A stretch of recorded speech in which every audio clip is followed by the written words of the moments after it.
This is PIX on Politics Daily with Dan Mannarino. Hey there, I'm Henry Rosoff, and welcome to PIX on Politics Daily. A lot to talk about. Just overnight, of course, the Republicans in Congress passed the so-called Big Beautiful Bill, which includes a lot of changes that will directly impact New York. And of course, it's budget season. It's been budget season here in New York State, which just passed its budget, and New York City's considering its budget now. One of the big talkers is how to pay for a very popular, very important daycare voucher program. So funding of both healthcare and daycare in the city, very center stage right now. Of course, we have the race for mayor, but this is the actual business of governing. So to get into all of that, let's bring in Councilmember Lincoln Restler of Brooklyn. Councilmember Restler, thanks for joining us. Thanks for having me, Henry. Great to be with you. I know that we had you on with the intent of talking daycare vouchers, and I want to spend most of my time on that. But since it's so current and this big bill passed overnight, and there's changes to food benefits, there's changes to Medicaid, New York City, one of the biggest social service providers in the country, if not the biggest individual provider. What is your concern level heading into budget season with these federal cuts to these key programs? I cannot sound the alarm more sharply. The cuts that the House Republicans approved this morning would be catastrophic for the people of New York City. We're talking about 1 million New Yorkers losing their health care. We're talking about, people who depend on food stamps no longer getting federal support to keep food on their table. Back of the envelope math is that this could be a $15 billion hole in the New York State budget. And we're talking about 5% of the New York State budget just disappearing overnight because the Republicans in Congress are defunding our healthcare, defunding our food stamps and other critical services. And they don't want legal immigrants, people who are documented green card holders, to be able to access Medicaid, food stamps, and other benefits and support. This bill is callous, it is hateful, and it will be devastating to the people of New York City if President Trump gets his way and signs it into law. Of course, the Senate would have to pass it. I was meeting with Chuck Schumer the other day. He said this could cost up to 30,000 healthcare workers, and that smaller healthcare facilities like nursing homes and small doctors' offices could close. So a lot of impacts we'll be talking about, especially as the Senate weighs this. But again, I want to stay true to the reason that we brought you on here. Another sort of hole that you guys are grappling with this time because of the New York State budget is funding for these daycare vouchers to play catch up for everyone. The state allocated about $300 million for these vouchers. The city had been hoping for $1 billion. There's some conjecture about whether or not the mayor correctly conveyed that to the state. And now the city's having to maybe fill in the hole here. Check me on my math and my numbers, first of all. But what's the latest with this daycare voucher program that's so important to many families? The broad strokes are exactly right. And any young family in New York City knows that the costs of childcare are nearly impossible. It's a second mortgage, it's a second rent for working families, and it is too darn expensive. It's why when you look at who is emigrating out of New York, who's leaving our city and leaving our state, it's disproportionately families with young kids because the costs of childcare are just so darn expensive. Over the last few years, we've had tremendous success in enrolling low-income families in childcare vouchers that make childcare affordable for working families. And as a result of a federal policy change, we were about to lose 60,000 childcare vouchers for low-income families across the 5 boroughs. We made a lot of noise at the end of the state budget process. My colleagues in the city council, almost every single one of us, all the borough presidents, the public advocate controller, we signed a letter of support pushing for more voucher funding.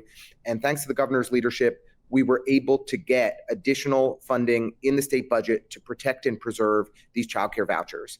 And what we're now, with the way the governor structured it, is that the state is willing to pay half and the city has to pay half.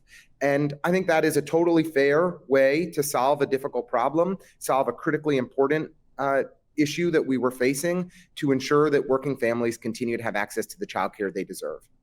Can the city really afford to pay? I know that the messaging out of the Adams administration, mainly spearheaded by First Deputy Mayor Randy Mastro, is that this is around $300 million. And I don't know if it's more or less, but check me on my numbers. The city just really wasn't prepared to pony up. So can New York City afford to help continue to fund this important program?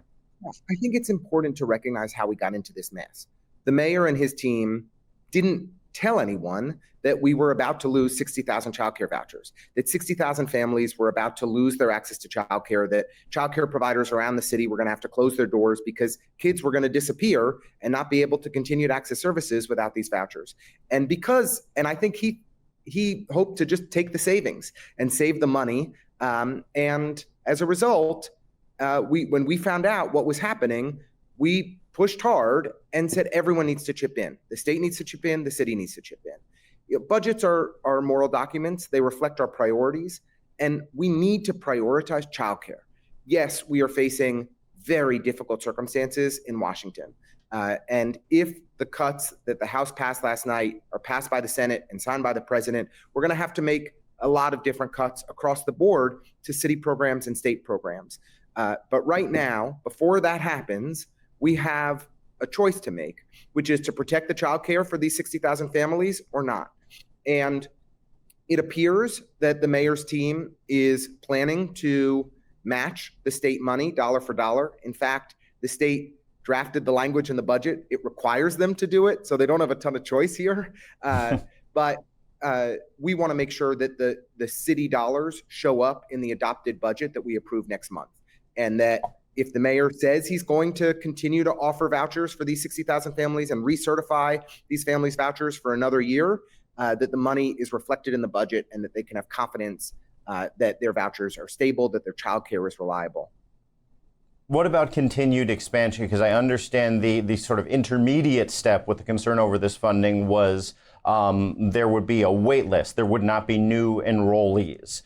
So, for example, I have a 3-year-old and I'm an expectant parent and I love my daycare program. I want to get my new baby into it, but it doesn't seem like I can right now if I'm a voucher recipient or reliant on this, which makes it about $15 a week or, very affordable. So is the wait list still in existence, or is that going to go away and new families, particularly families that count on continuity of care, are they going to be able to do enrolling moving forward?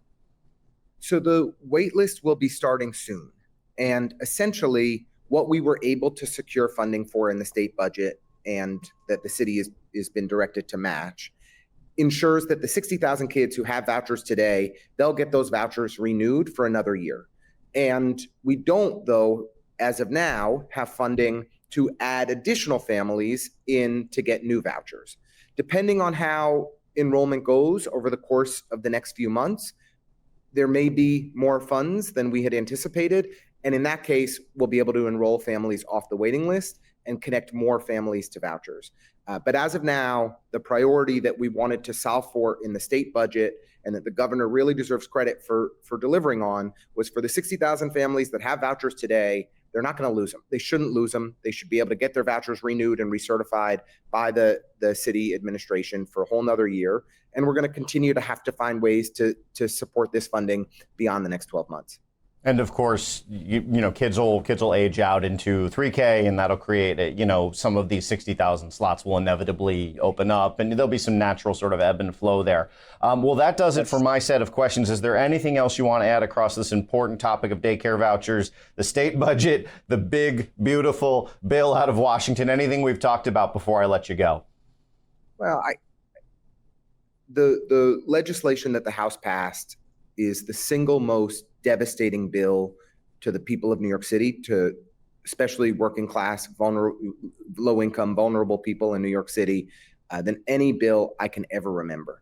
And we are going to see, if this becomes law, and if the Republicans in Washington and President Trump has his way, we're going to see hospitals close, nursing homes close. We're going to see tens of thousands of people become unemployed. But even worse, we're going to see 1 million people potentially lose their health care. We're going to see people go hungry. We're going to see deep pain and suffering across the city of New York. And we have to fight back. This is our moment to push the U.S. Senate to do the right thing, to make changes.